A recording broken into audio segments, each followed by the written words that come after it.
মালা দিবেন এই কামনা করি।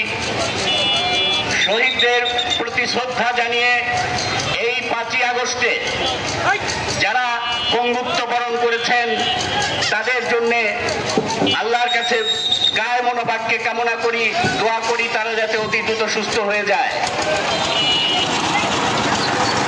আমরা 5ই আগস্টের স্পিরিটকে ধারণ করতে চাই। 5ই আগস্টের স্পিরিট হচ্ছে চাঁদাবাজের বিরুদ্ধে, 5ই আগস্টের স্পিরিট হচ্ছে ষড়যন্ত্রের বিরুদ্ধে, 5ই আগস্টের স্পিরিট হচ্ছে বালু মহাল দখল করা যাবে না, 5ই আগস্টের স্পিরিট হচ্ছে কোনো বিল, কোনো নদী, কোনো খাল দখল করা যাবে না। এটা হচ্ছে 5ই আগস্টের স্পিরিট। এই স্পিরিট যারা ধারণ করতে পারবে না তারা বাংলাদেশ জাতীয়তাবাদী দলের কান্ডারি হতে পারে না। আমরা স্পষ্টভাবে বলতে চাই, মানুষের যে আশা আকাঙ্ক্ষা, বর্তমানে বাংলাদেশ জাতীয়তাবাদী দল যে প্রাথমিক মনোনয়ন দিয়েছে সেটা মেলান্দ মাদারগঞ্জবাসীর আশা আকাঙ্ক্ষার প্রতিফলন ঘটেনি।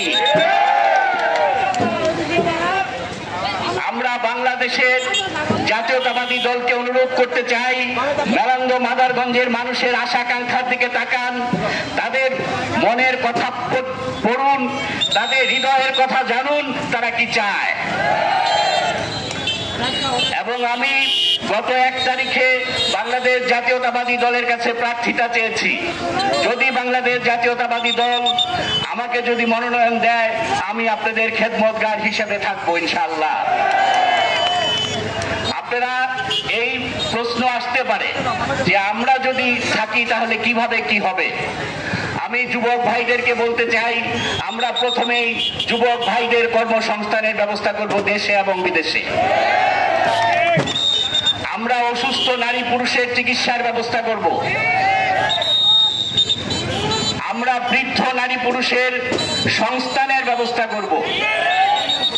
আমাদের অনেক কিছুই হয় নাই। আপনারা জানেন এখানে শাদীবাদী ভেঙে যাচ্ছে, মাদারগঞ্জের পাথর ভেঙে যাচ্ছে। আমরা এই ভাঙ্গার ব্যাপারে প্রাথমিক ব্যবস্থা নিয়েছি, আমরা পার্মানেন্ট ব্যবস্থা নেওয়া প্রক্রিয়াধীন আছে। আমাদের যে সড়ক আছে, এই যে দেওয়ানগঞ্জ থেকে জামালপুর হয়ে টাঙ্গাইল এবং ময়মনসিংহে প্রায় দিনই এখানে অ্যাক্সিডেন্ট ঘটে। আমরা ওই সড়কের আমরা একটা সাইড সড়ক আমরা নির্মাণ করার জন্য সরকারের কাছে দাবি জানাবো, এবং আমরা যদি আসি তাহলে ওই সড়ক নির্মাণ হবে ইনশাআল্লাহ, এবং তাহলে অ্যাক্সিডেন্টের মাত্রা অনেক কমে যাবে। আপনারা আসছেন, আপনারা মিছিলে অংশগ্রহণ করেছেন। আমি এই মা বোনদের কাছে, ভাইদের কাছে, যারা অনেক দূর দূরান্ত থেকে আপনারা এসেছেন, আপনাদের কাছে আমার কৃতজ্ঞতার শেষ নাই। এই কৃতজ্ঞতা ভাষা দিয়ে বলা যাবে না, এই কৃতজ্ঞতা হৃদয় দিয়ে, আত্মা দিয়ে উপলব্ধি করতে হয়। আমি আপনাদের কাছে মানে হৃদয়ের অন্তরের অন্তঃস্থল থেকে কৃতজ্ঞ। আমার যদি কিছু করার থাকে আপনারা সার্বক্ষণিক ভাবে আমার সাথে যোগাযোগ করবেন, সার্বক্ষণিক ভাবে, দিনে রাতে সকালে সন্ধ্যায় যখন আপনাদের মনে হয় আপনারা আমার সাথে যোগাযোগ করবেন। আমরা সম্মিলিতভাবে মেলান্দ মাদারগঞ্জের সমস্যা আমরা সমাধান করব। আমরা মানুষের আশা আকাঙ্ক্ষার সাথে মিল রেখে মানুষ যা চায় আমরা ওই রকম ভাবেই আমাদের উন্নয়নের কাজ হবে, ওই রকম ভাবেই আমাদের নীতি নির্ধারণের কাজ হবে। মানুষের চাওয়ার বাইরে কোনো নীতি নির্ধারণ হতে পারে না।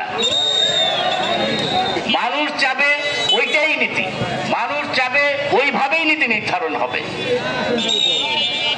আর আপনাদেরকে আমি কষ্ট দিব না, আপনারা অনেক কষ্ট করে অনেক